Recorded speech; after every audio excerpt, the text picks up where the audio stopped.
Hey guys, I just wanted to make a little walk around video on the 70,000 mile Grom. I bought this Grom brand new in April of 15, and it had 0 miles on it when I picked it up.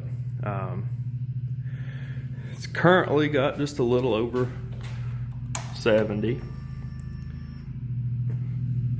Runs really good.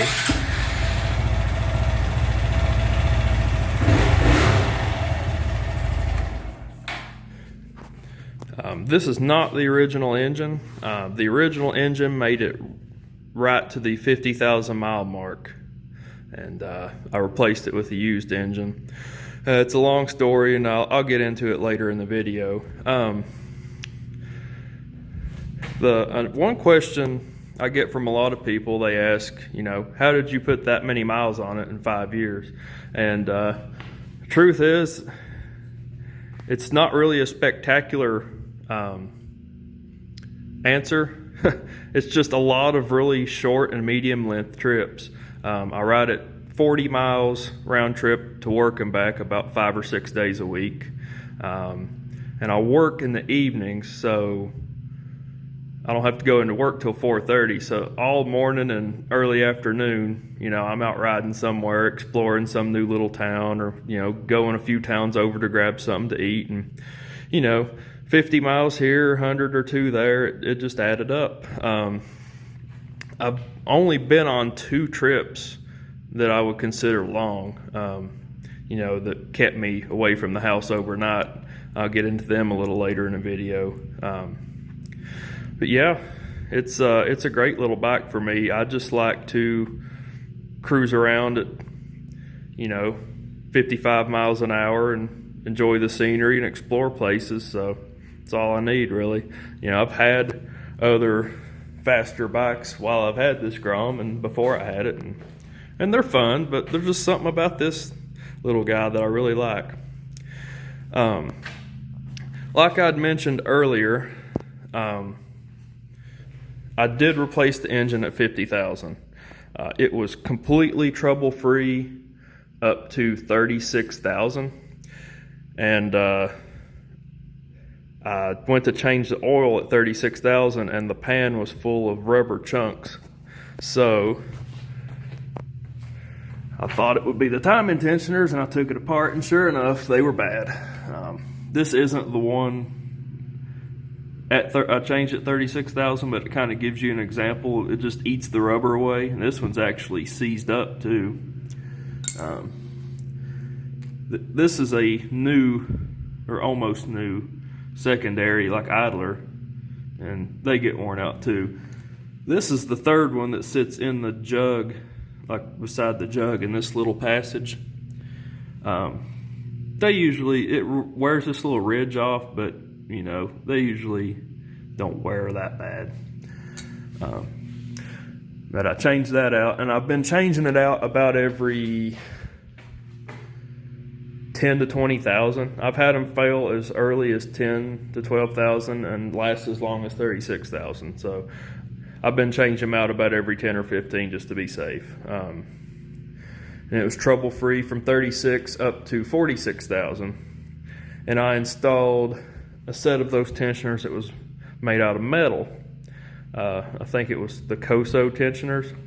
And they make a good product, but I think I either got a bad batch or something went wrong, and it ended up kind of chewing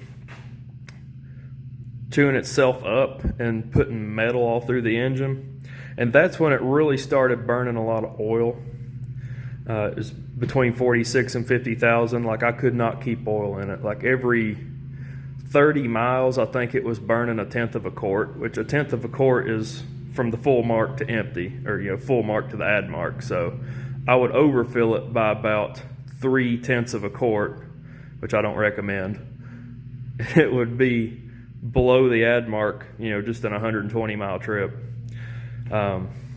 It actually built up so much carbon deposits on this piston. I've scraped it off, but I mean, there was like a 1/4 inch of carbon deposits built up on this old piston, that it actually was pushing in the spark plug electrode.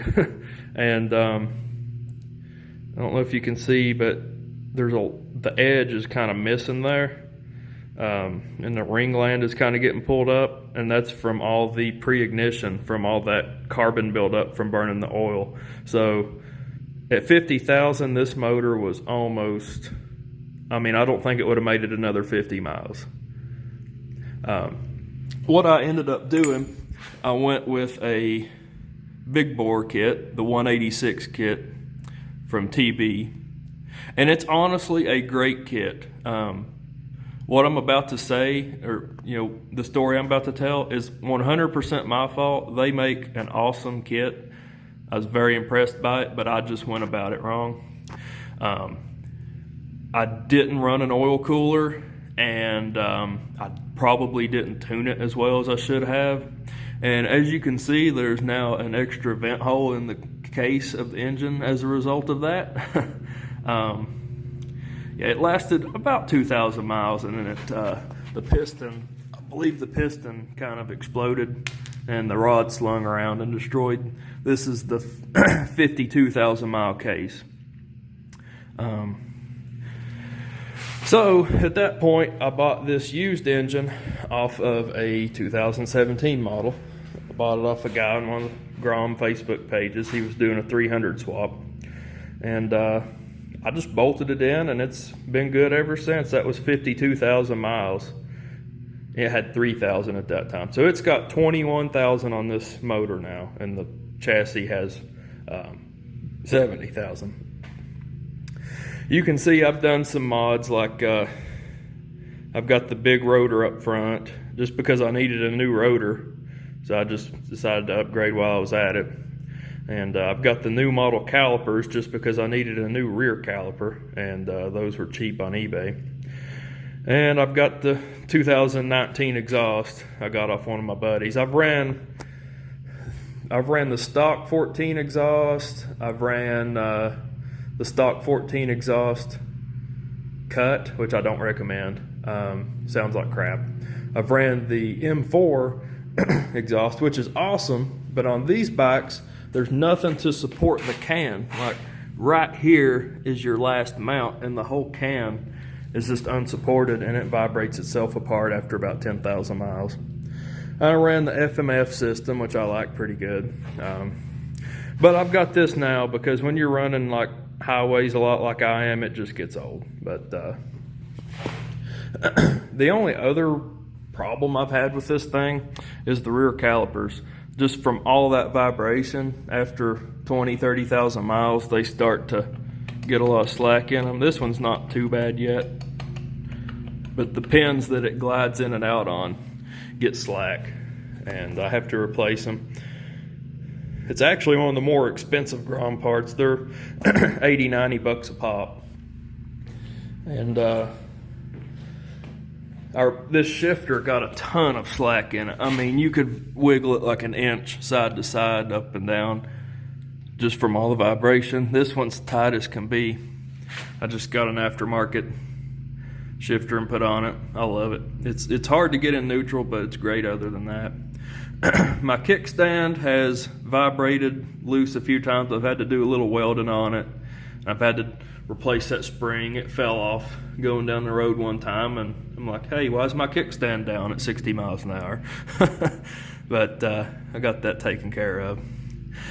I have went through so many chains, it's not even funny. Like probably at least 8 of them, maybe 10.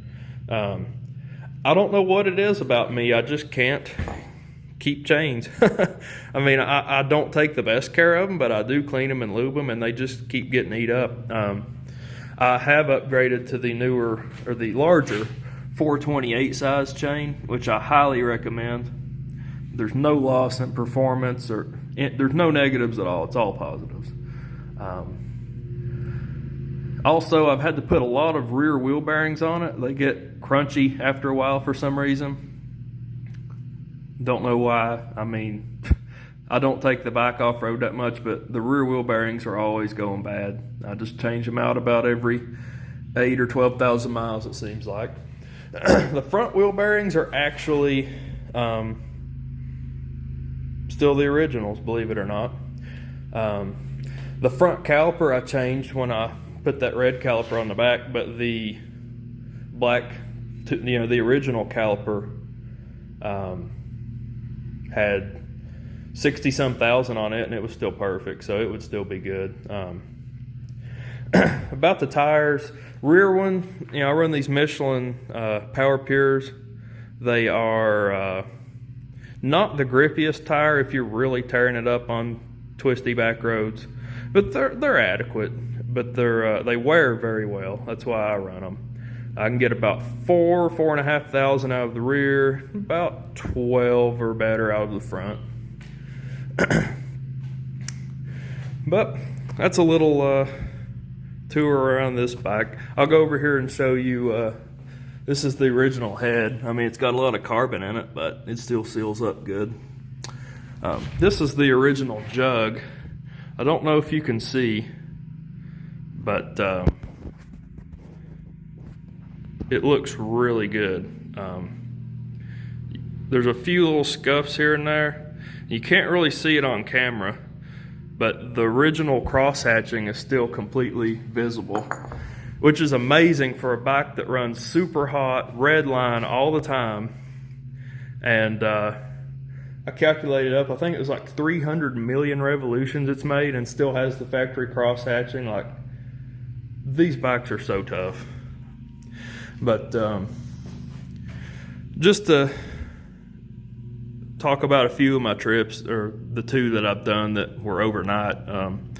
I rode from here in Bristol, Tennessee up to Cleveland, Ohio, and then the second day I rode up to Windsor, Ontario into Canada. The border guards thought I was insane for driving this from, the Tennessee-Virginia border, but it's kind of funny. And I came back to Cleveland, and the third day I came from Cleveland back to here. And the biggest trip I made, I went from here, Bristol, Tennessee, Virginia area to Maine. My original plan, I took a week off work, and I was just gonna go up there and spend a few days and then come back. I rode from here to New York State the first night, then from New York State to Lebanon, Maine the second day, and I was so exhausted I just wanted to come home. So I turned around just a few miles into the border of Maine, came back to Vermont, then went Vermont to Pennsylvania third day, and Pennsylvania to here the fourth. It was almost 2,000 miles, but it was a rough trip, but I had a lot of fun. Tried camping the first night. That sucked. I was trying to pitch a tent in the woods in the middle of the night, 600 and some miles from home. Then I finally got it set up. I didn't have any sleeping bag. Well, I had a little sleeping bag, but it wasn't much. I woke up in the middle of the night and there was like some elk fighting, and it was it's needless to say, the next couple nights I stayed in hotels, but I wouldn't recommend more than like 200 to 400 miles a day on a Grom. 600 sucks. I mean, I'm not gonna lie, I was pretty tired. But yeah, that's just a little walk around in my Grom and some of the things that I've experienced with it. Seems like every day there's some little thing that's trying to rattle off of it or something like that. But overall, for a motorcycle that's designed just to putt around town and stuff in, for it to last 70,000 miles with relatively minimal repairs, I'm tickled to death. But I've got a baby on the way, and of course I've got a house and a job that's 40 to 60 hours a week and all that. So I'm going to keep racking the miles up, or trying to, but it'll probably slow down here in the next year or so. So don't expect 100,000 anytime soon, but hopefully if I can keep it on two wheels long enough, not crash it out, we might get there. I just wanted to talk really quick about some of my maintenance schedule. A lot of people ask me about that. I basically just follow what Honda recommends. Change the oil every 2,000 with just whatever synthetic motorcycle oil I can find. I run mainly the Honda red bottle synthetic, with the 10W30, but I've literally ran a little bit of everything, as long as it's motorcycle oil and synthetic. Like right now I've got Walmart special, Kawasaki, Mobile One, just whatever really. All modern synthetics are good stuff. I clean the spinner out every 4,000, even though Honda just recommends it at like 7 or 8,000. I get quite a bit of junk out of that thing. I think it's just clutch material, but I change it every other oil change, so 4,000. Spark plug I change at 5,000. You could probably get 10 or 15 out of them. It really still looks good at 5,000, but it's like $2 or $3, so I just do it just to be safe. Air filter, I've just been running OEM ones and change it about 10,000. Just a few weeks ago I switched over to a reusable foam filter. Haven't really seen any performance gain. I don't know how often I'll clean that, but I do 10,000 miles on the stock filters. The valve lash, or the valve adjustment, I just once or twice a year, whenever I'm bored and feel like it, I'll do it. It really hardly ever needs adjusting. Even with this aftermarket camshaft on it, it stays good. So I just check on it once or twice a year, and I might just barely tweak it, but I've never had to do any meaningful adjustments to it. One thing I should have probably mentioned at the beginning of the video, the color of this bike is Toyota Voodoo Blue. I had to get a piece on my Tacoma painted, so I just got them to shoot the Grom fairings while they were at it. It looks pretty good. Like in the sunlight, it looks almost like a sky blue, and then in the shade or at night, it's like a really deep purpley blue. It's pretty nice, but the last 5 years, it's been red. And I've actually got new red fairings that I can put on it if I want to, but I'm going to run the blue for a little while. And it was also black for about 2 months, so just trying to confuse everybody there, but yes, it originally was red, and for the first almost 5 years it was red. I have basically every seal, bearing, or small part that I might need for the Grom, and some used parts too. I've got all the stuff to redo the top end, like the piston and jug and rings and all that. And I've got a crankshaft, but I've just got that stuff because you know how it is with motorcycle parts. If you need something, you're probably going to be waiting at least a week, if not more.